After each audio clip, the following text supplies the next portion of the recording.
Greetings, Patrick here from Eight Questions With, and welcome to a special Friday edition of Eight Questions. As we are welcoming you back, our friend and second time visiting us, Corin Nemec will be here with us in about 15 minutes.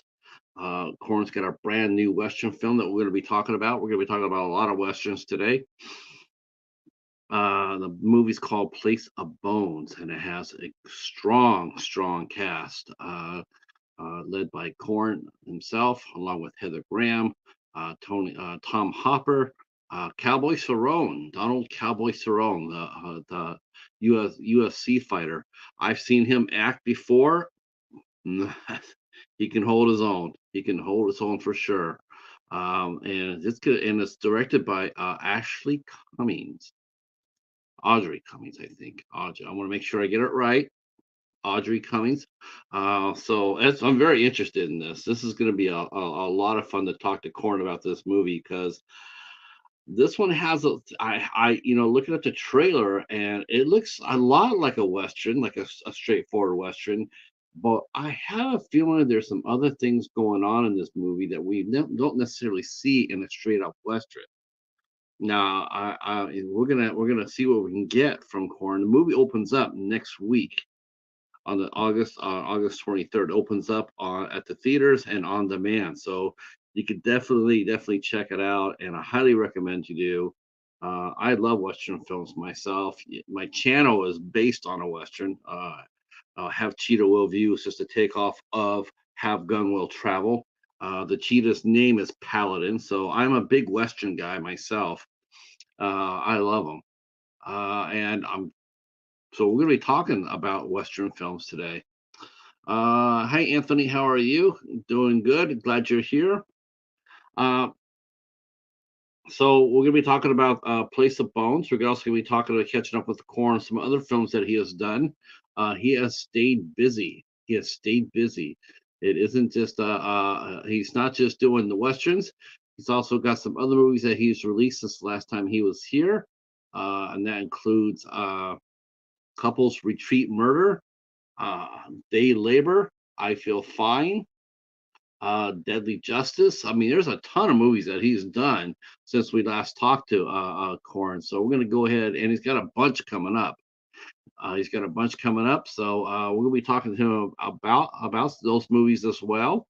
And yeah, so if you have questions for Corin, we will go ahead and talk for a little while, get the chat going, and then if you guys have some questions, yeah, I was rewatching our first interview, and it's a trip. That's an absolute trip. There's gonna be some questions we're gonna ask in regards to that first interview. Um, we mentioned two prominent names, and both of those names have come back recently in the public eye, and we're gonna talk to Corin about that as well.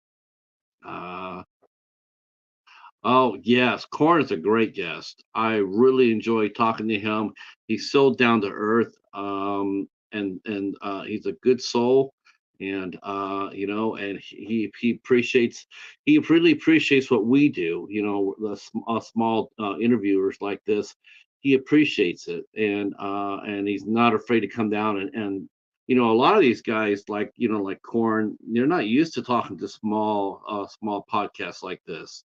They're used to doing conventions or they're doing panels or whatever. They're not really used to, you don't really hear a lot of actors of his stature doing interviews like this. Um, so I'm really grateful for it. I truly am. I think it's amazing. And he's not the only one. And this is the first of two shows back to back Fridays. Today being the 16th, we're talking to Corin Nemec. And then we're going back to the Western next Friday on the 23rd, which is when Place of Bones comes out. But we'll be talking to the cast of Taken from Rio Bravo, Alexander Nesky and Joe Cornette, Tatiana Neva. They're going to come back and talk about their movie, another Western being made. I'm all in for it. Count me in. The more Westerns there are, I think it's great. I think it's great. Um, and so we're going to be talking about We're going to be talking with Joe and Alexander. They too have also been on the show. Alexander has come on with Joe, and then we interviewed Joe himself, and then we had a watch party for Gunfight at Rio Bravo with Joe and Kerry Goodwin and film composer Sean Murray. So we are up to our elbows in cowboys here. Uh, we love cowboys. We like the westerns. We're all in for it. Um, I even have a playlist of western reviews and that you guys can check out as well. And I plan on doing more reviews of westerns going forward on the channel. I sort of like I need to go back and get back into it because like I said, I'm all about westerns. And But between now, this Friday, and next Friday, we do have some shows coming up. Tomorrow at 3 p.m., we have Chris Horner, who runs and operates all Win Games, and he'll be here with us at 3 p.m. And he'll be talking about his new game that he's going to be taking to market soon. He's doing beta testing for it right now, trying to raise a few more dollars to help push it over the top. We'll talk to him about what it takes to create a game. Um, let's see. And then next Tuesday, the 20th, we have actress and producer Elaine Huntington will be here with us at 8 o'clock. Elaine is one of my favorite people. I'm so glad she's going to come onto the show. We're going to talk all things fun, horror, Louisiana films. We're going to talk a little Shark Exorcist. We're going to talk a little bit Kickboxer. She helped produce Kickboxer Vengeance. And we're going to be talking about a bunch of fun things that Elaine has been involved in. And she is one of the bigger mover and shakers in New Orleans as far as independent film goes. So we'll be talking to her on the 20th. And then on the 21st, our good friend Marshall will be back. Marshall Schartzer the third, also known as Mellow Nomadic Adventures. His YouTube channel is Mellow Nomadic Adventures, and he will be back. And he's got himself a brand new rig for as he is known as a van lifer. He's got a brand new rig, and we're going to go talk about that and what it takes to trick out a van so a person can live in it. And that doesn't really seem too far-fetched these days as far as that goes. A lot of people are before they were going into the vans by choice. I'm going to do a van. I'm going to do a van conversion and live out of there. Go around and visit the country, but I'm going to come home. But it seems to be a little bit more and more that's starting to become a necessity. So we'll talk to Marshall about what the van life community is going through right now, what the atmosphere is about. He's a fantastic person to talk to about this. Plus, he also works on different films and stuff like that. He works as film crew, and we'll talk about the status of filming in Kentucky and Tennessee. All right, the doorbell has rang, so I don't ever like keeping anybody waiting. So we're gonna get Corin going right here, right now. We'll talk a little bit lightly before till 8 o'clock. Then we'll get this party started in earnest.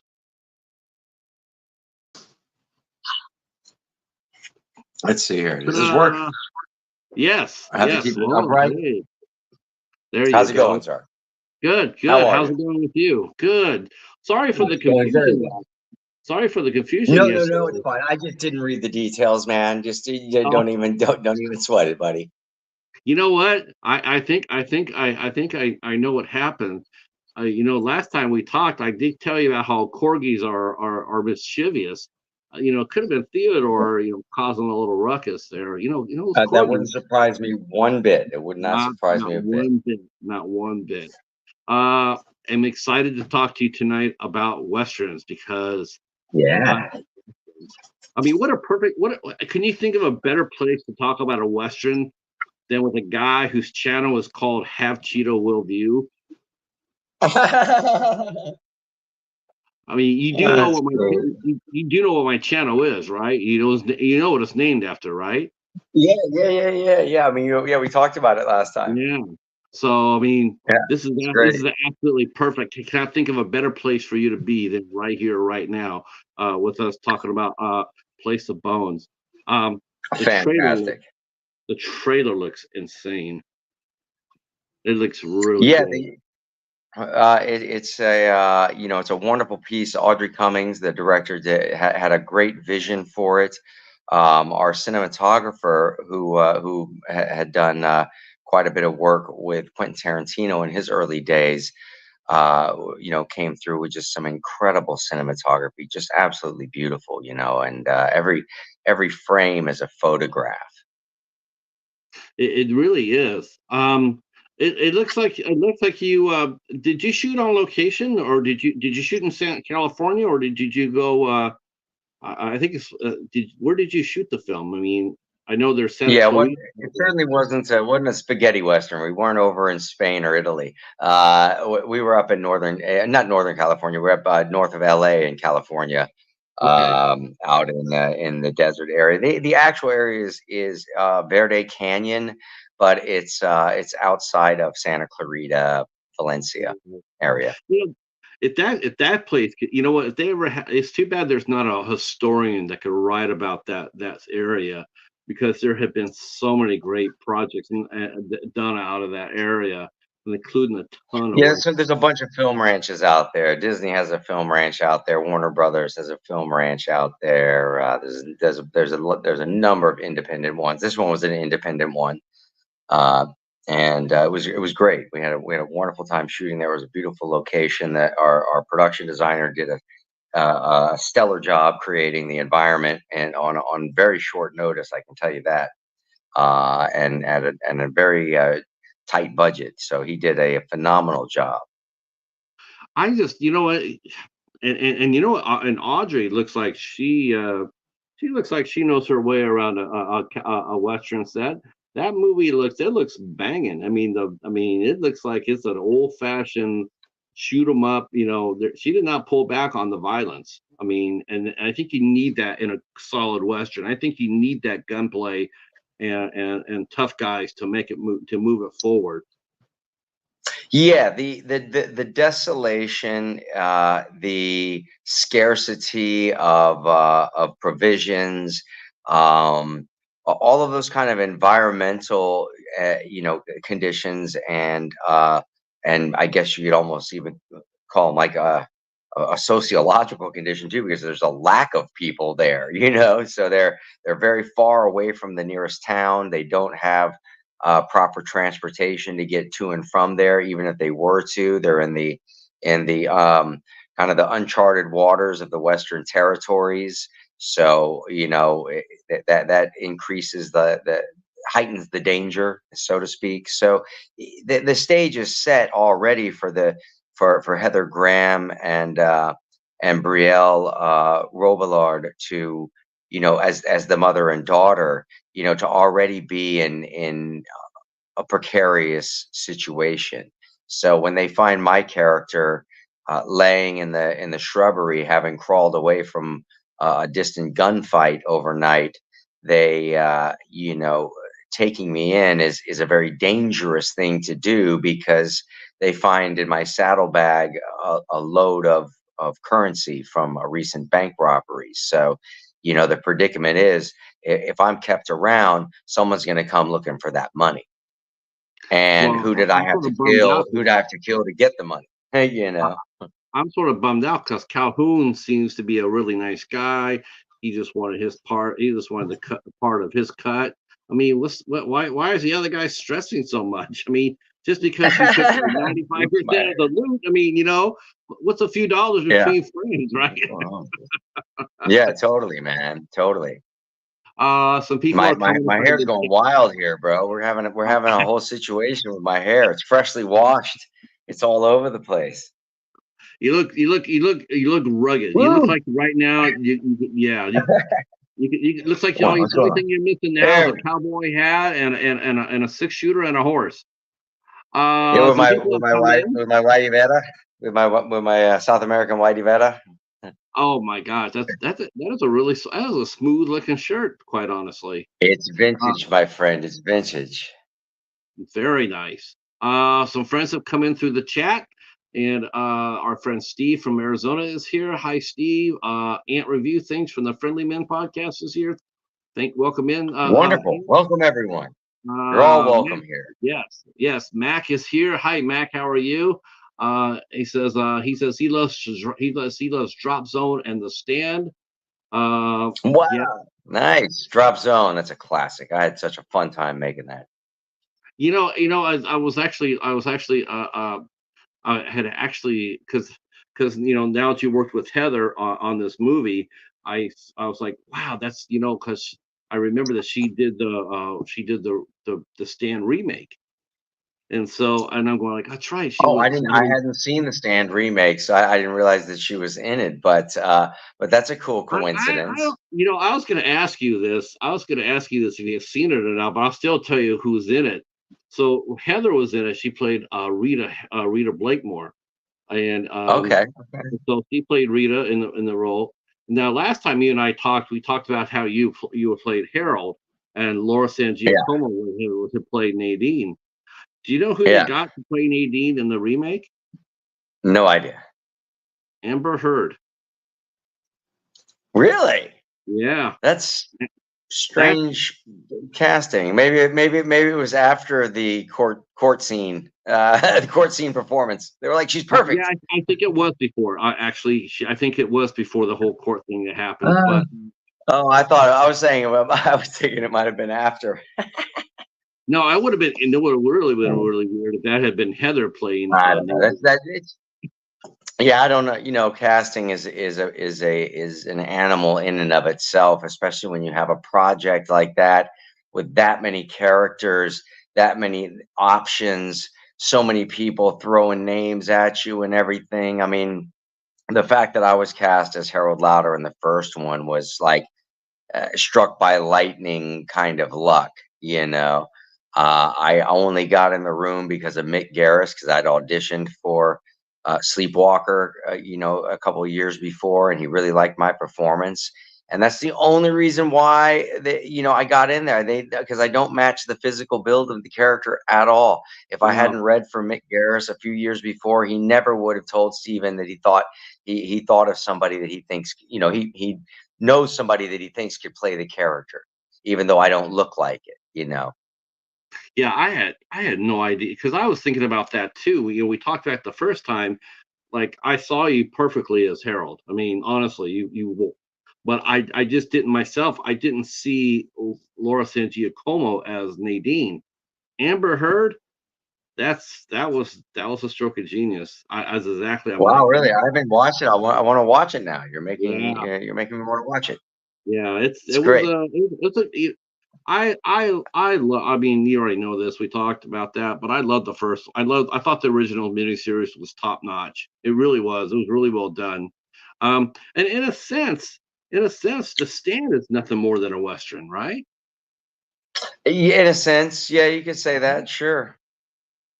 Yeah. I Yeah. mean, I mean, I sure mean, had. they certainly got reverted back to the Wild West days in terms of the technology and electricity and the ease of things and driving around and gas and all of those luxuries that went by. It took some time to start bringing those luxuries back, as we know, anybody who Right. read the And book or watched the miniseries. then But it just reverted back to how people were living back then in the western times, and it sort of brought that sort of back. A lot of the same yeah, themes we saw in some of the classic westerns, like going out on a quest, going out to rescue, going out to stop a like the Magnificent Seven. The seven are trying to stop a warlord from taking over the whole area. And there yeah, you are, totally. Stu and his crew are out there trying to stop flag from taking over. I mean, there's a lot of themes in the Well, stand up. listen, if I had gone off of that cliff on a donkey instead of a motorcycle, I probably would have survived. Yeah, that's true. That is true. We should talk to Steven about that. Wonder what he would say to that. Hi, Mr. Dan. How are you? Glad you're here. Um, so let's talk a little bit about how you got involved in this. Is this your first Western, Corin? Had you ever Well, done a Western film? it's my second one. I co-wrote a western called Dead Man's Hand that was based on a Source Point Press graphic novel of the same title. It's a series of 3 books, but I got the opportunity to write the original draft of it. The Brian Skiba directed the film. He wrote the director's draft, so the version that you saw on screen. I didn't star in that. It was starring Stephen Dorff and Cole Hauser, with Jack Kilmer as the kind of lead anti-hero, and my character was relatively small, and my job mostly on that was as a writer. So what was wonderful about that is that I had done a lot of research in writing it, to try and find out how people communicated back then. And in my research, I found that one, the majority of people who had the ability to read only had one book around, and that was the Bible. That there was a lot of biblical references that were used, a lot of analogies that were used from the Bible, a lot of things like that were commonplace. And also, I found out that humor was a big part of Western, especially Wild West life. You had to have a very thick skin because apparently in the saloons and bars, there was a lot of ham boning on people, a lot of making fun of people. So in order to get to the level of a shootout, there were so many lines that you had to cross, because people had such thick skin back then. It wasn't as you know, as wild in a sense. It was wild, but it wasn't as legendarily dangerous. You couldn't just get blown away for maybe necessarily an insult at the bar, because half the people might find it funny. In fact, the person you're making fun of might find it funny and start making fun of you back. Now, if that escalates, it could end up in a shootout. But anyway, in the research that I was doing, it just I ended up getting this job in place of Bones, and the character, I almost say it's like Misery meets Hateful Eight. It's kind of like that weird world of those two. It has a life of its own in terms of the pacing and how the story unfolds for the audience, and the tension, and and the manipulation going on. How it takes time for the certain truths to come out that set the tone for what's really happening that people are unaware of. There's some. It's really wonderfully written. Richard Taylor, the author of it, is an incredible researcher as well. He did a great job writing it, and and he allowed me in creating that character to bring some of that. Roundness to the way that the character spoke, not necessarily saying things so overtly, but asking him, if it's okay that maybe instead of saying that this character is a great tracker, I can say, well, this character, he might not be Indian, but he can find a mouse in a wheat field, which indicates that he's a really great tracker. So little things like that. He allowed me to massage some of the wording of it to sort of create more of an analogical type of way of speaking, where the guy's not really necessarily educated enough to be able to speak properly. So there's a lot of comparisons made to things, Um, instead of saying the literal thing itself. I definitely let me catch up here. Our friend Steve mentions researching Place of Bones. Sounds like a great movie. The bloody bank robber arrives at a remote ranch, and Pandora and daughter Hester are going to take care of him. Yeah, you know what? Here's what I want to say about the language. I personally feel this is probably the hardest part about doing a western. I think this is the hardest part. Is the language. I mean, Yep. doing the horse riding, doing the gunfights, doing the physical fights. I think that not necessarily easy, but I think of in doing a western, I think it is the dialogue that's the hardest, because you got to make sure that you don't sound like you're in 1876. You don't want to sound like you're in 2024. let's And take some a lot of more modern westerns have that exact problem, which the majority of viewers probably won't necessarily be bothered by that, because they might not be thinking in terms of, oh, what did it sound like back then? How did people communicate? What was the lingo, the jargon, the cadence, you know what I mean?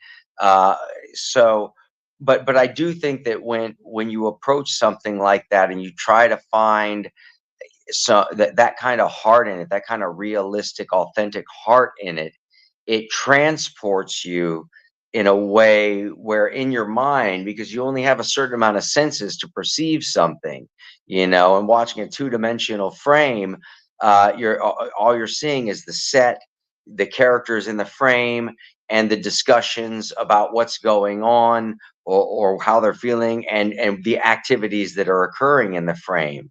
And so it's actually, in a way, it's a limited opportunity to create a multi-dimensional experience for a viewer. And the more authentic that experience, I mean, we all worked with some dialect coaches as well. I wish I could remember her name. She was wonderful to work with. I should have wrote it down. um, and that's where when I've done other dialects, it's not so much that you can be general about a dialect. So you say, okay, well, we want in this film, we want sort of that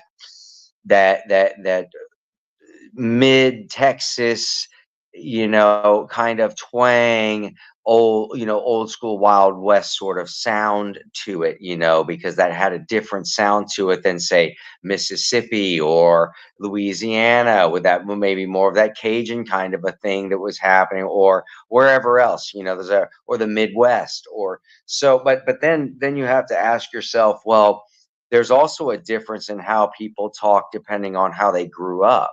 What was their economic, situation? What's their educational background? How well cultured are they? How well socialized are they? All of those things come into play in how somebody sounds, because somebody Mhm.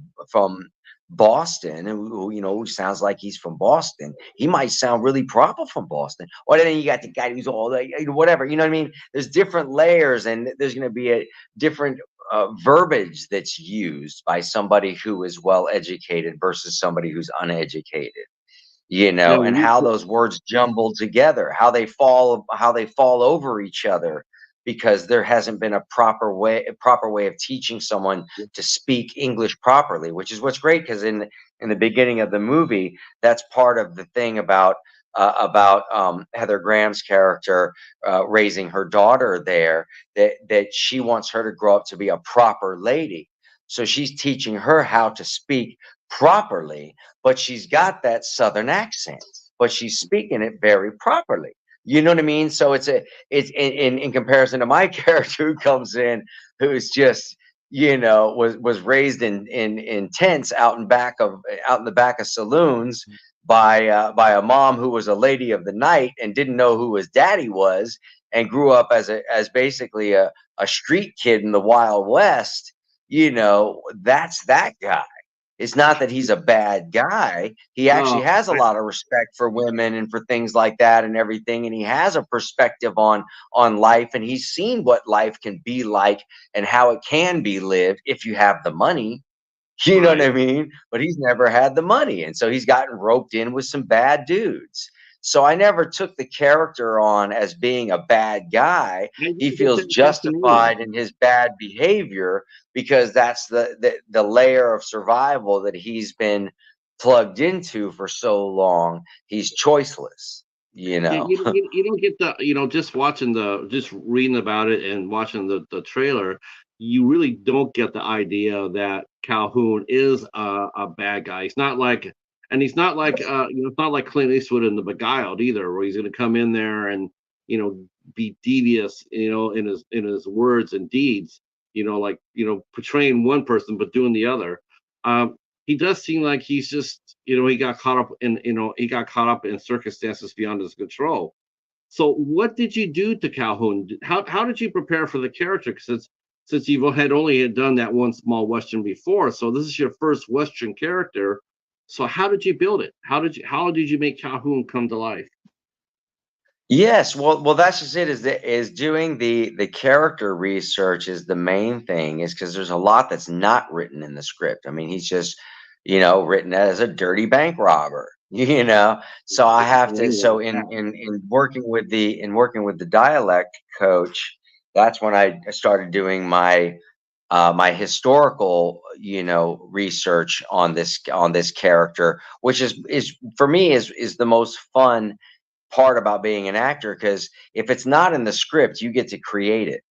And it doesn't ever have to be spoken about, it doesn't ever have to be addressed, but it creates a dynamic for the character, because there's something going on under the surface that nobody's aware of, not even the writer of the script. So the idea that that he grew up down there. His mom was sort of like, a lady of the night that was working in one of those saloons down in the Wild West, got knocked up, had this kid, had to raise him basically at the saloon out in the back. He grew up like that. He grew up hanging around gunslingers and gamblers and lone wolves and whatever, and coming up as a teen, seeing that, oh, there's another life to live out there. He wasn't educated enough to figure out a way into that, you know, and therefore he decided to start hanging out with the cowboys, and Right. and and then from there, the rest was history for him. It became a life of crime and a life out on the plains, holding up banks and stagecoaches and whatever else. And in the throes of that, if you're never caught and you're never killed, there's a certain justification that can be made as a character, to say, okay, well, yeah, we robbed that train, but I only shot the guy who tried to shoot me. You Right. know what I mean? Yeah. Or What do they say? you What do know they what say? I'm The saying? Like villains. when we robbed the bank, well, yeah, so and so did shoot the teller for no reason, but I didn't shoot the teller. So Right. it's not on me that the innocent teller got killed. So there's different ways where, that even in the criminal world, they can ride a fine line for themselves to still try and feel like they're not all that bad. Right. You know? What do they say? The villains on the villain's never the bad guy in his own story. Yeah, He's never. exactly. Uh, so you built, it was your first, like I'm saying, this is your first time, your second, your first big role in a Western. So what are like, what were some of the things you had to learn? Did you have to learn how to ride a horse, or did you already have that skill? No, What was, my character. When you meet my character, I'm already injured and incapable of riding a horse. Unfortunately, I do like to ride horses. I've ridden them, never in a film, but I've ridden them in real life on occasion. And in fact, one time, me and some friends of mine had gone riding at this stable up in the Hollywood Hills way back in the day. But maybe might have been the early '90s or something, and one of I forget what they call it. They call it barn fever. One of the horses got barn fever or whatever, when we were like way up the trail, and it wanted to go back to the barn no matter what. And so it just took off, and then so all the other horses turned around and took off after that one. And there's nothing any of us could do except hold on for dear life until we got back down this mountain to the stables. It was a really hot day, and those horses weren't too happy about having to trek up a mountainside in that heat. they just said, you know what, this is not in our contract. We're out of here. Exactly. Now, of course, the other part we're going to talk about too is how'd you like working with the guns? Yeah, I've worked with plenty of guns over the years. That the one thing about Wild West guns, unless you're working with a replica, those hammers do not cock back easy like it looks in the movies.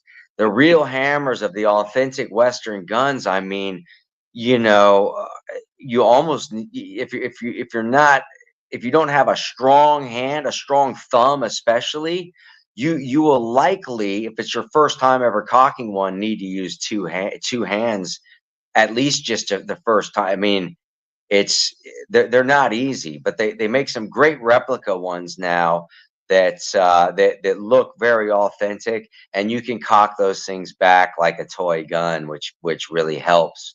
Um, and then if you're trying to do, because I have played around with them in the past, I was you know never firing off blanks or anything like that, but I've gotten to be around a lot of the prop guns, and I've tried doing that thing where you whip the hammer back with your hand on one of Oh, those real the old old school like this, style you guns. mean? Like this? Yeah, let me tell you Yeah. something. That is not, you gotta have some serious like rodeo wrangling hands, really a layer of scabbage over those things 3 inches thick to do that, Oh my, because yeah. the second or third time you do it, it hurts. It hurts. A lot of Western film purists, the Western purists, they comment on that about the fanning. They're going like, you see all the heroes coming out there and they're fanning their guns, as they're running. And going like, did they understand how really hard that would actually be in real life, and that really didn't happen all that much for a man to Yeah. be able to do that? And here you are just explaining that. Yeah, and we see that, we see the hammer the with the hammer, because I think I don't think you used replicas, did you? You used the real thing. There were some replicas, and there were some that were, that were authentic. Obviously, they were, they were able to fire blanks, but they the hammers on two of the guns, the two authentic ones, those were tough. Heather had one of them, a Yeah, big old, a, bi- see, you could a big tell. old Bronco Buster, and You could tell that was the real deal. and she handled it well. But but you know, she handled it really well. Yeah, you can see in the pictures and whatnot that she is handling the real deal, because she's has to put the energy into cocking cocking it back, and Oh yeah, and And the picture what I loved about the picture that I used for this show, you're standing there, you're facing the camera, and your face is there, but into the back, slightly to the left, you see Heather, and have her gun outside the window, and you see her use yeah, both hands. Um, so I was like, man, this is just, this is the real deal. You guys are, this isn't airsoft guns. You guys were using some authentic equipment, which always helps to make the movie work well. yeah, Like coming, people coming out with, a lot of problems, like, a lot of problems with a lot of westerns is, um, you know, trying to get the authenticness into it. Um, Someone had commented, when Chuck Connors did The Rifleman, he was using a rifle that hadn't been invented until 10 years past the date. Yeah, I mean, that gun didn't come into play until 10 years after The Rifleman, and he was 10 yeah, years early, and people notice yeah, that, and they comment, and in the Wild Western fans, I'm sure you've already heard some feedback. Western fans are just like any other impassioned, fan genre, people. They they yeah. love it, and they want to Well, see I'll it tell you work. this. This is what I think is going to be very refreshing for them then, because similar to how the Hateful Eight gave a Western fan an opportunity to get to know Wild West characters. Instead of everything being so like short and quick and so much going on, so many different characters, so many backstories, so much stuff happening in order to tell the story, that you have limited time to get to know who it is you're dealing with. So in that respect, it lets the story is allowed to breathe enough to where a real true Western fan is going to feel like, okay, finally I get to like enjoy being in the Wild West for a little bit, before the proverbial hits the fan.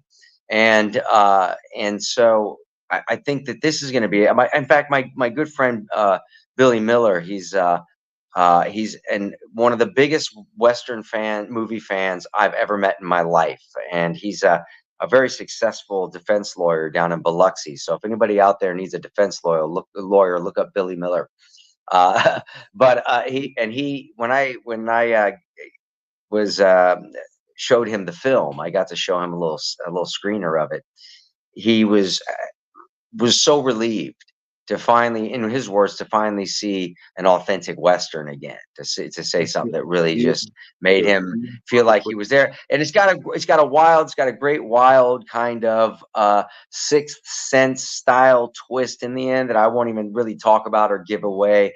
That will make it for the audiences that are in it, not just for the Western and not just to enjoy that kind of world.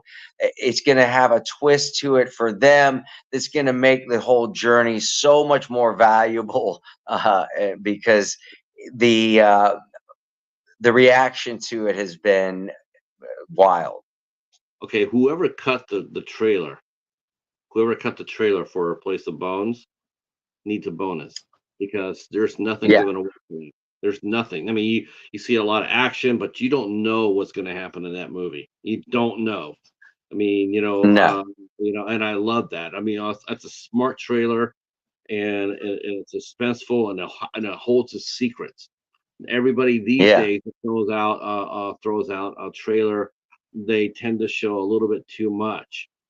Um, Another person Well, the who theory on the theory in that marketing style is that people don't want to have a mystery. They want to be told everything right up front, and there's a lot of that goes in some of the writing formulas for networks and studios and stuff like that at times as well. So you may wonder in some movies, like, why did they just give away the farm just now?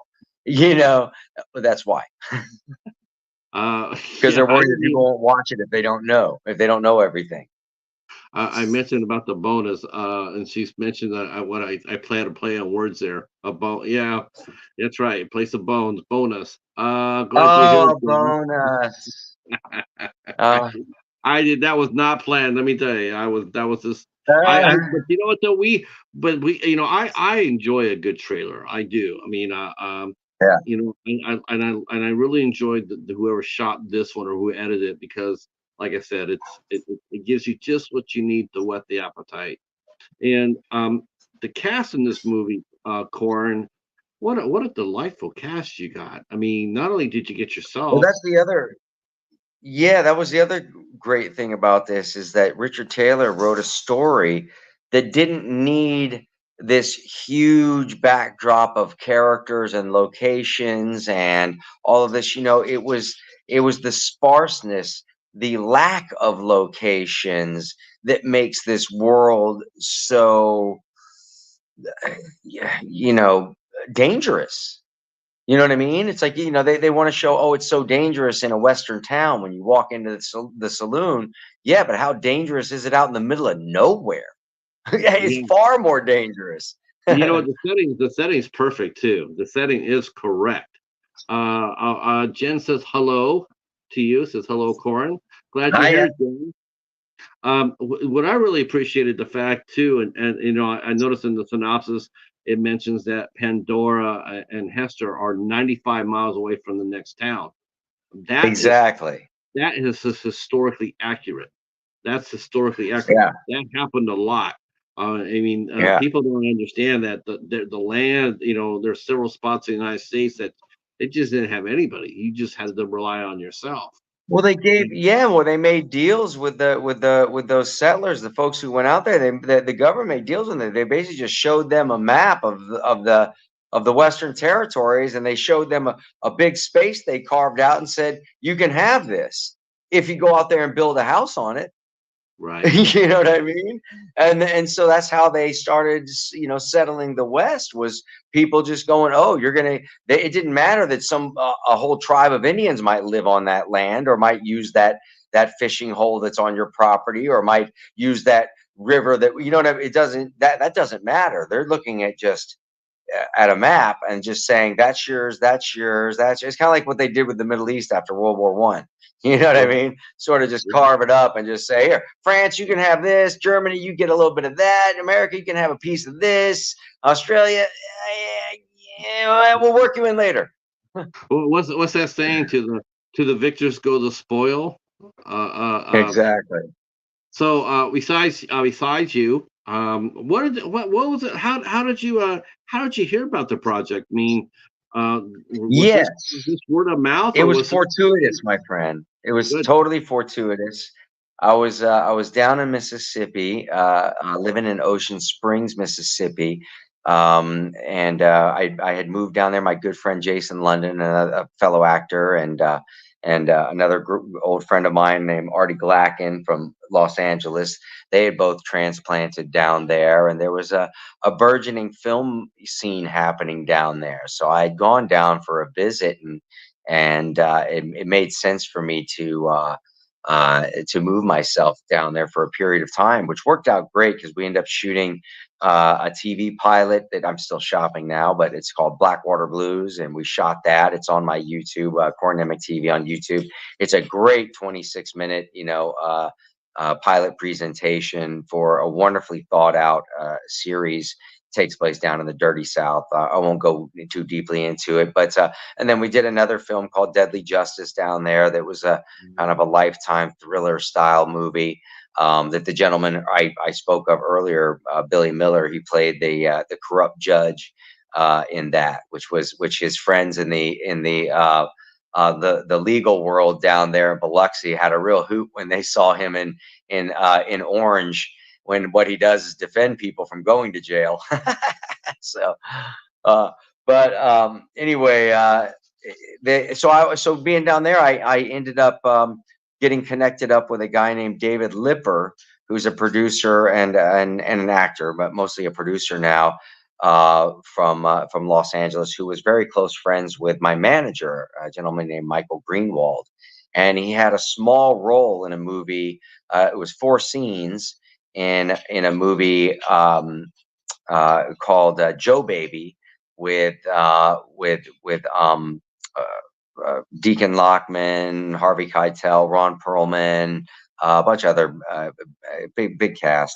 And I had a small role in it, but and there wasn't a whole lot on the page, but I brought this really interesting Southern character to it that made it different than what he was expecting. And when he got the opportunity to make this film, roughly a year later, Place of Bones, when they were getting ready to cast Austin Calhoun, he just thought of me, and he gave me the opportunity to audition for Heather and Audrey, and I was able to win them over with the audition because with Heather Graham and Tom Hopper as the two primary leads, there was a really big chance that that role would have rolled downhill to someone like a Stephen Dorff, who ended up starring in the western that I wrote, or an Ethan Hawke, or whoever else, that is higher up there in that same echelon of present day notoriety on larger budgeted projects. So, being a working actor as I am, talent is something that has to have there has to be given an opportunity to truly reveal it. There's a limited amount of opportunity in a lot of the Lifetime movies, or the sci-fi thrillers, or whatever else, whatever other kind of, or even the odd guest spot, or whatnot. There's a limited amount of time and a limited amount of context in which you have to work with to create a truly dynamic character. And most of the It's time, gonna be there's hard a to sort. pace.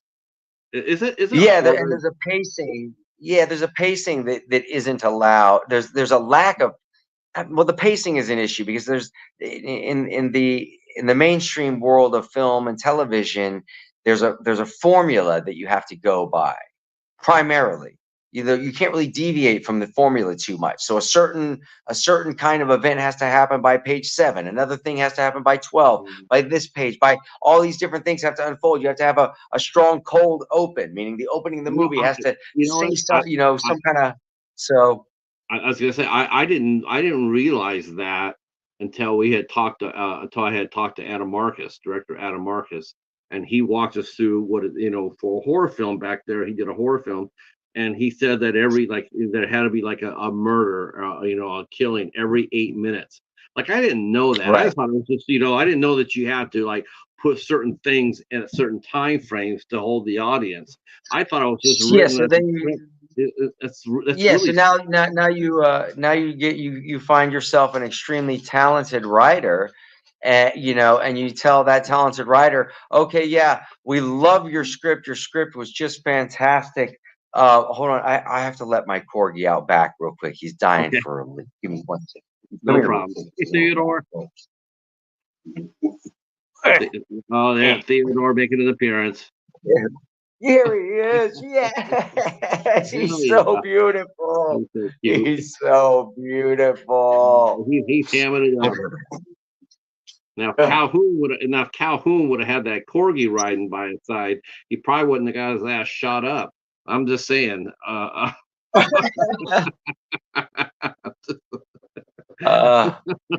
um, that would be great. I wonder if there was a corgi in the Wild West You know what? somewhere. That would be awesome. That's a really good question. That's a really good question. You got to investigate that.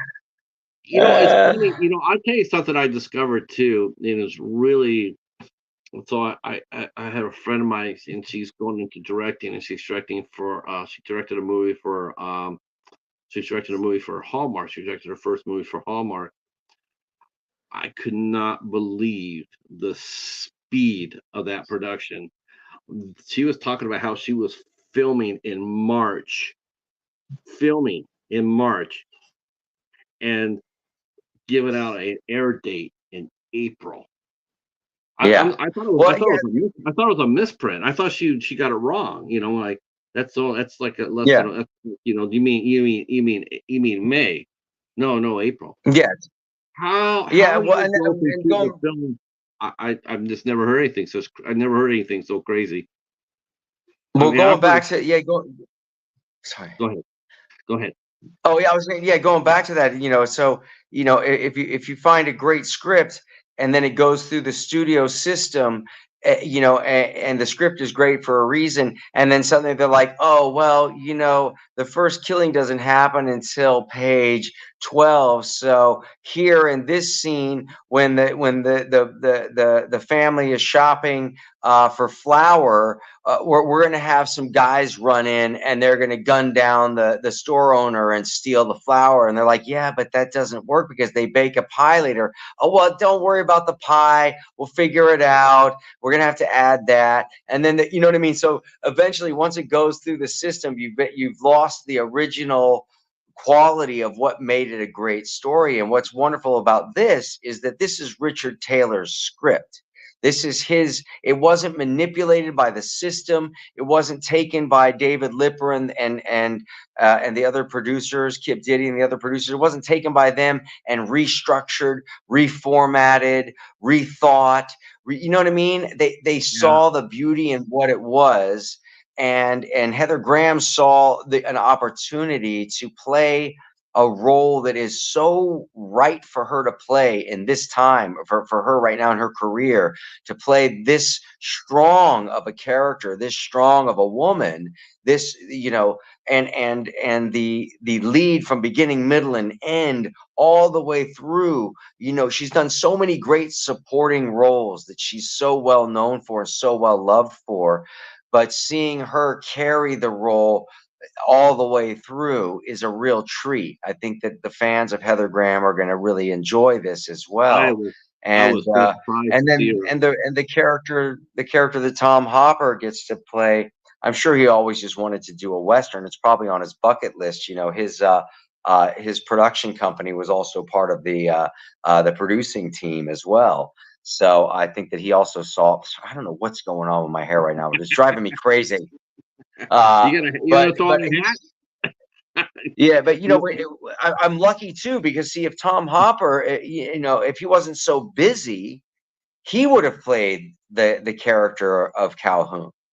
But his filming schedule was so tight with Umbrella Academy and other things going on, he had to take the other character, the other role, which is the the third lead basically.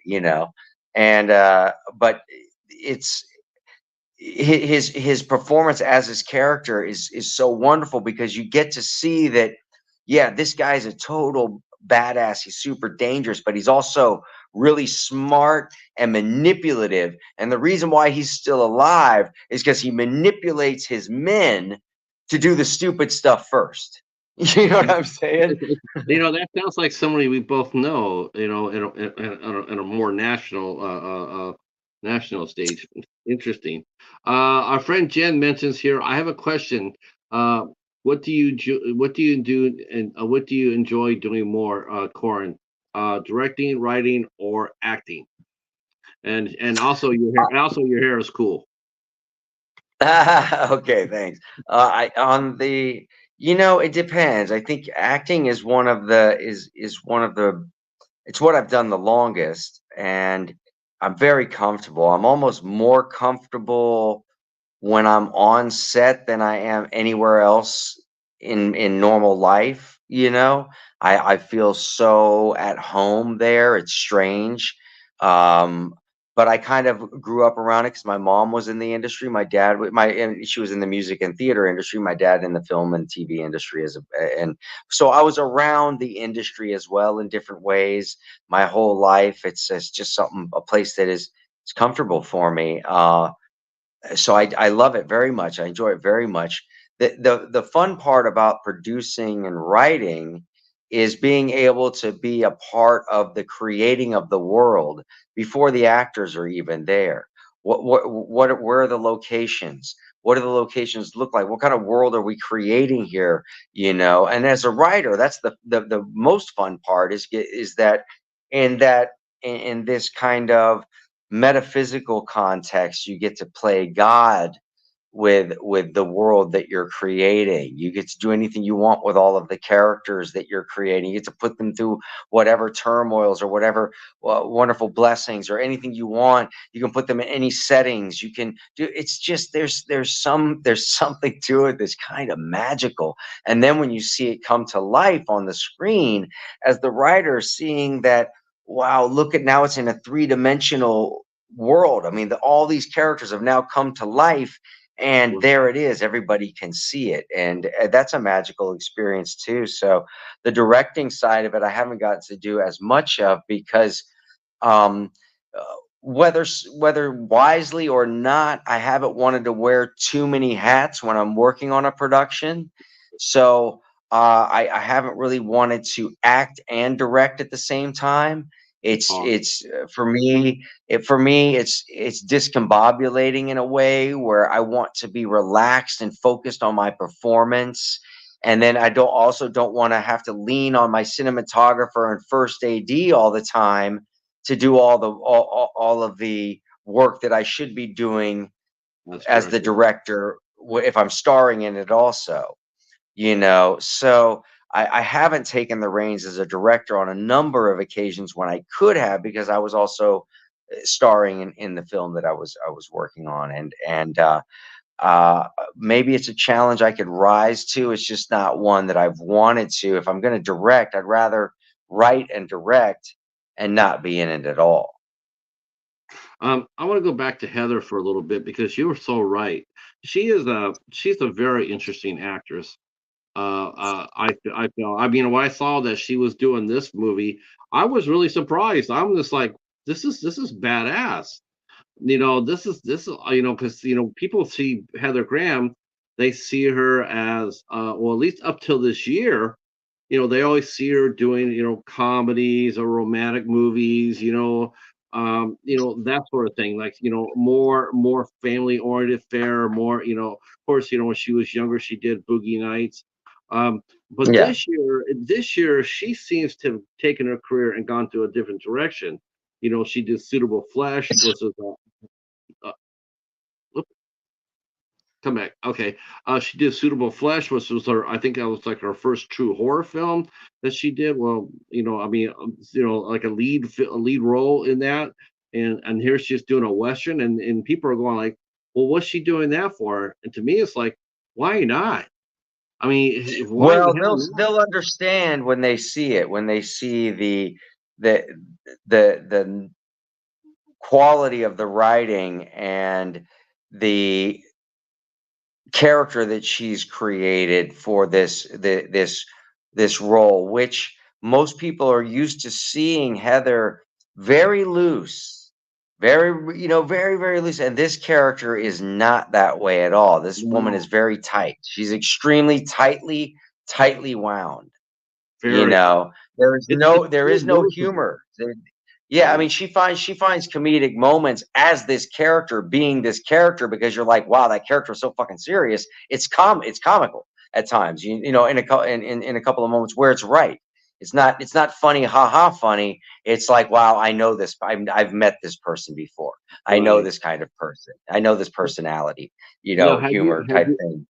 had you met Heather at all, or had you worked with her at all in your career? Did you know some of the same people? I mean, how did they find you to do this? Did they ask for you specifically, or was this a Well, no, script that like they I said, sent you? yeah, I told you that story because I had worked with David Lipper on that other film, Okay, and he good. was producing this one, and he gave me the opportunity to audition for Heather and Audrey, and Right. so I was That's the part. able to That's the score part I was that. going to talk to Yes, you about. So she was yes, there. What was it like to audition? What's it like to audition in it front was of a a? Zoom. It was a Zoom call. I had to audition on Zoom. I'm in Florida. There, and I don't even. I think Heather may have been like in Aspen or something like that at the time. Where and then Audrey was in Toronto, or so we were all on there, and gave me the opportunity to talk about my ideas for the character with them, the script, and then to actually read some scenes, take some direction from Audrey, read them again. And with David Lipper's support, I have to credit him with this 100%, because he was the one who went to Audrey and went to Heather, who were both very concerned about who was going to play this role. Went to them and said, "Listen, you got to trust me on this one. It's not going to be the name that you two are thinking I'm going to bring to you, but it's Corin Nemec." They're like, "What?"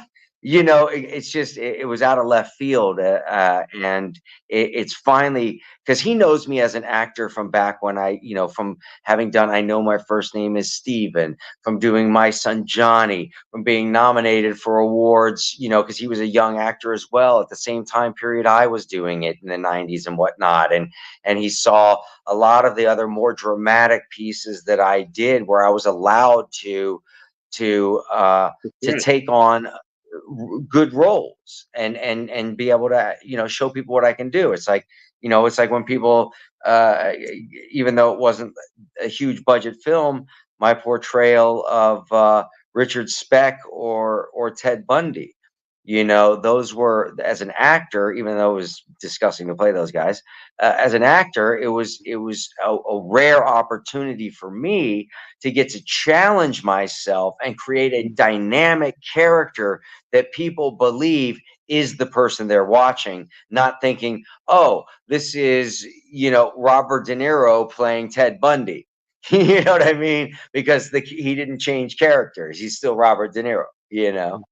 Right. I just think I think you're right. I mean, plus genre films such as westerns, they're done so there's so few of them done. There's so few of them done, and it's just, and you have to go out there and you have to get the setting just right. You have to, it's important. Helps to keep the genre alive. If there's a lot of cheesy ass cowboy movies coming out, people, they're not going to be interested in it. They're not going to be interested in either in watching it or investing in it. So I think it was Yeah. important. But to me, it was like, like you mentioned that Heather was a producer, and I guess you've done this as yourself as a producer. But to me, it's like, Yeah, I don't know if where's the Tom Hopper is a producer on it. I don't know if Heather is. Tom Hopper is one okay. of the executive producers on it. Okay. So you got to talk to Heather, and you got the role, and then uh, you keep mentioning that you were in Mississippi. When did you shoot the film?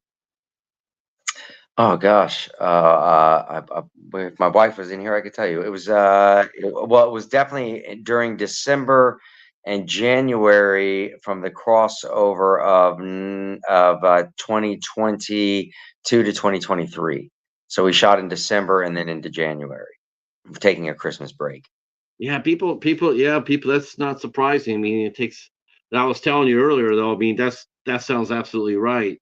That's like, and then my friend who shot her movie and not only shot the movie but aired it the next month. I never seen anything so crazier than that.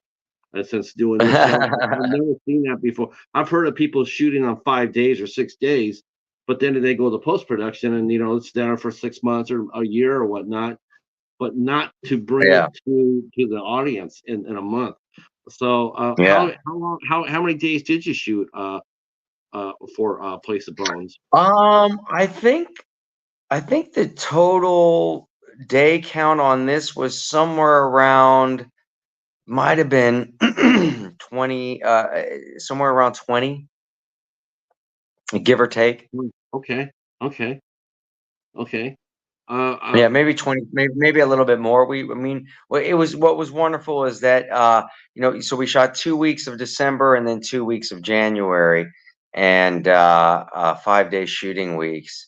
And that allowed us, because we were isolated on that. We didn't have a lot of company moves. That's what else, what really can hurt a production too, is how many locations do you have? How many different scenes do you have, and how many different locations with how many different characters? You Well, know, didn't you this just was have boiled down. two locations, right? The cabin itself and outside the cabin.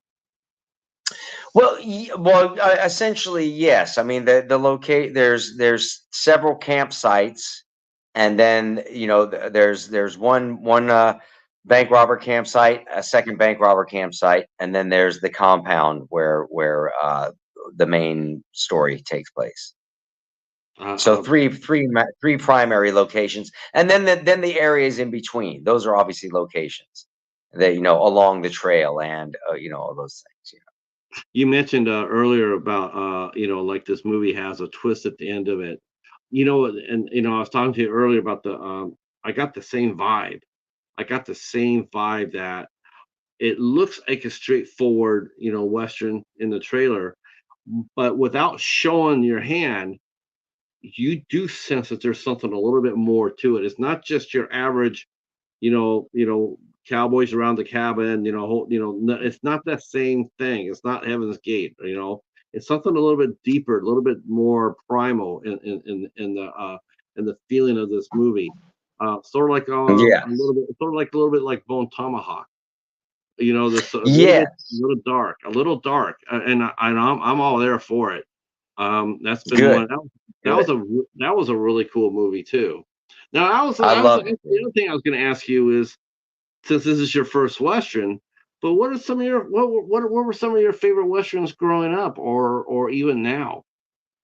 Oh, I mean, my pretty much my all-time. Obviously, I loved the spaghetti westerns, the classics from, Fistful of Dollars, Fistful of Dynamite, and Good, the Bad, and the Ugly, and and then there was a number of other ones that were done with other actors that were pretty rad too. I can't remember all the names of them. I was into them for a while, but my all-time favorite western is The Long Riders. By far, that's with the Quaids, the Carradines, and the Quiches. All of those brothers playing the real characters of the James gang, and the younger brothers, Uh, which I forget the other one. But anyway, that The Long Riders is by far one of my most favorite westerns ever. I think it transports you to that time period better than almost any other western that's ever been done. Especially the interior saloon scenes and town scenes, and how the costuming, the makeup in it, it's just the background actors that they got. That's a major thing too. What does the world look like? Everybody you're casting for that saloon, if they don't have any dialogue, it doesn't matter. How do they fit in? right. Do they look like they would be in this saloon at this time period in this particular place or not? And if they don't, how do we make them look like it? Because I think But this I think a lot of directors or producers would be tempted to cast all good looking people, but the West wasn't always like Well, that that. happens all the time. That You happens all the know, time. I you mean, weren't look at just me and Heather Graham, right? Look at me and Heather Graham and Tom oh Hopper, my three gosh, yeah, gorgeous folks, you guys just definitely, beautiful. yeah, you guys are definitely dashing together. That's for sure. Um, besides Uh, Tom Hopper, and besides Tom Hopper in the cast, you also have speaking of a cowboy, you also have Cowboy Cerrone in the picture as well. Were you yeah, surprised? Cowboy Cerrone, Yeah, Gatling Griffin, Zachary Keller, and then even Ray Abruzzo, who normally plays mobsters. He's very well known in The Sopranos and a bunch of other movies. He normally plays the mobsters, and he plays this wonderful character of a pimp, an old Wild West pimp, and he's just fantastic in it. I mean, I wished his character was in it more, to be honest. All of the actors did a really, really great job. But Cowboy Cerrone, he didn't even have to act. He just had to just be. You know what I mean? He just had to sit there and be, because he's a very nice guy. He's very personable. He's very approachable. He's kind and all of that. But he looks just so rough around the edges. He's not the first guy in a bar you'd go up to and ask for a light. You know. right, right. Let's see. I'm gonna go to the chat real quick. It says here. Let's see. Let's see. Steve mentioned his favorite. He says it's the good, bad, and the ugly. And Jen has mentioned, has anybody seen the Hatfield and the McCoys? I actually have that. Oh, of course, yeah, I have that with Kevin Costner and Bill Paxton. yeah, I do have that. I yeah. haven't watched it yet. Says Steve mentions this has been an interesting view from inside of filmmaking. Great interview. Thank you so much. And you guys are free to ask questions of Corin.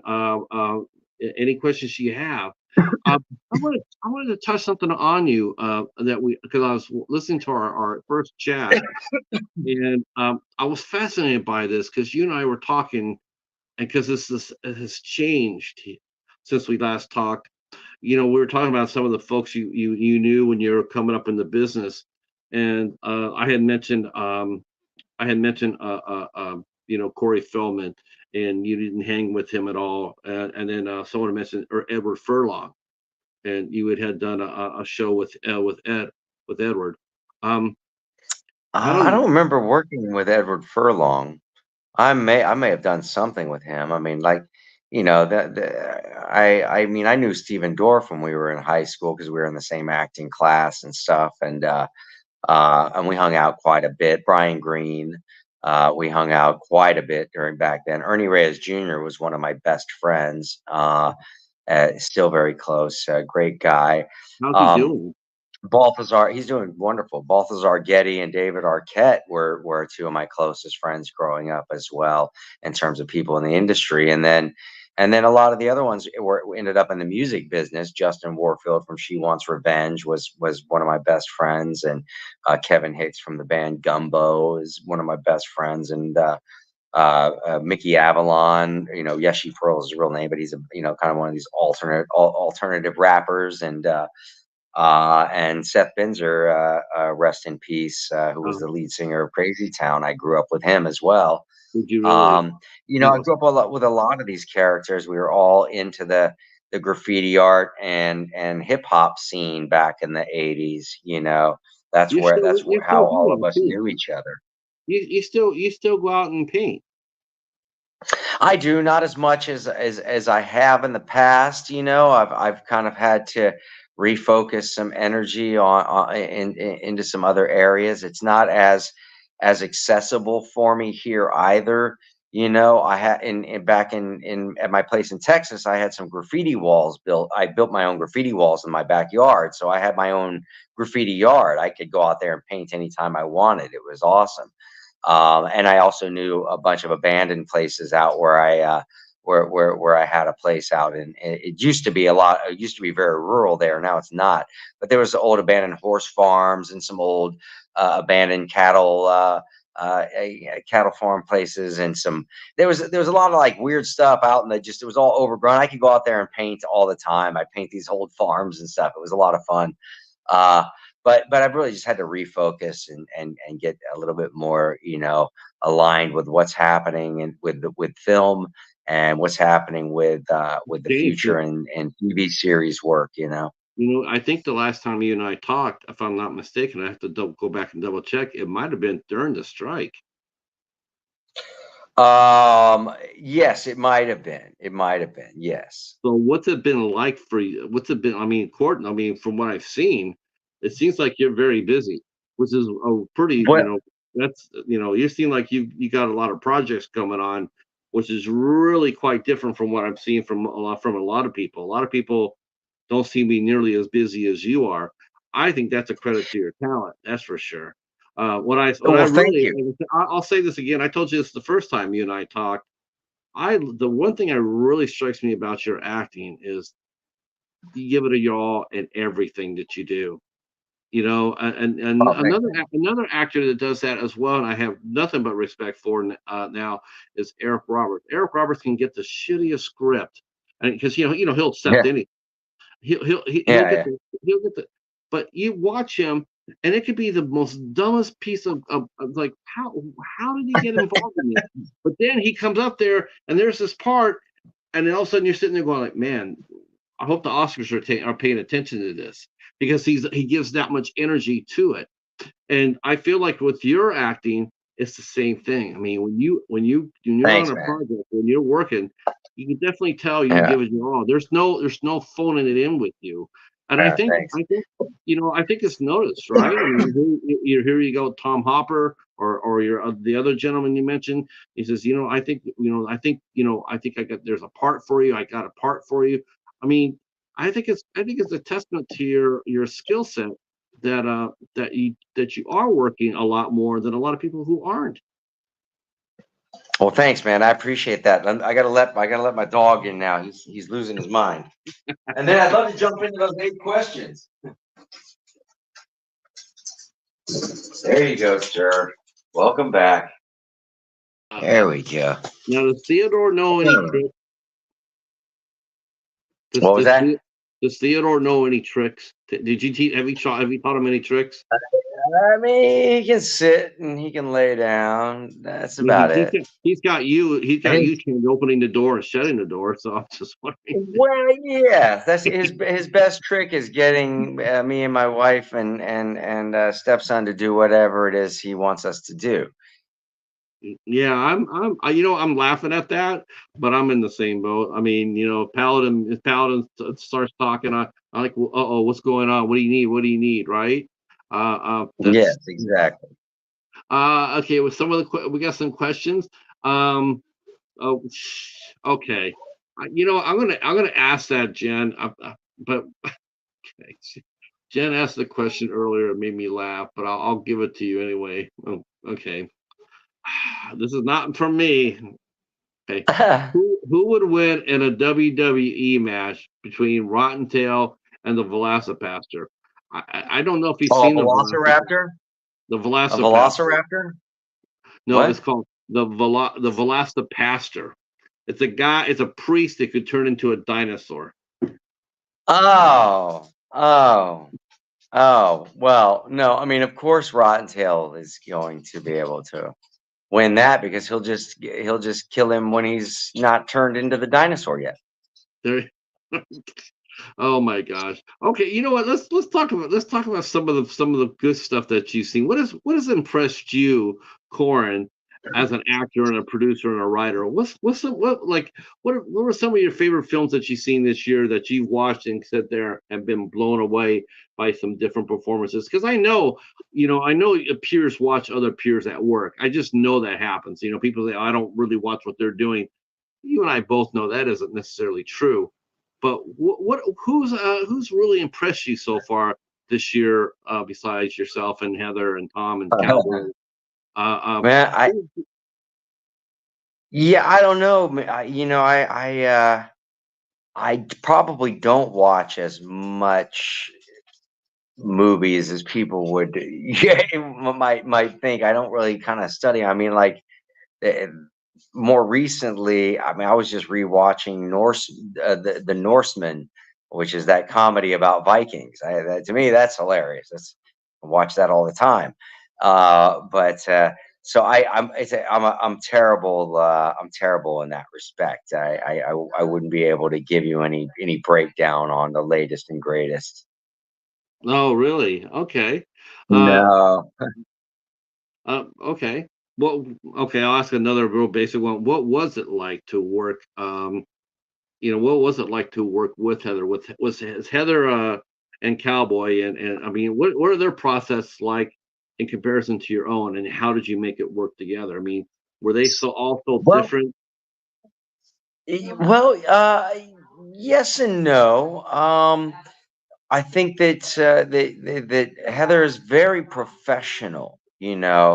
Her level of professionalism, and now it could also be that we weren't doing a comedy, so and it was that she had a lot of dialogue heavy character development to do in the film.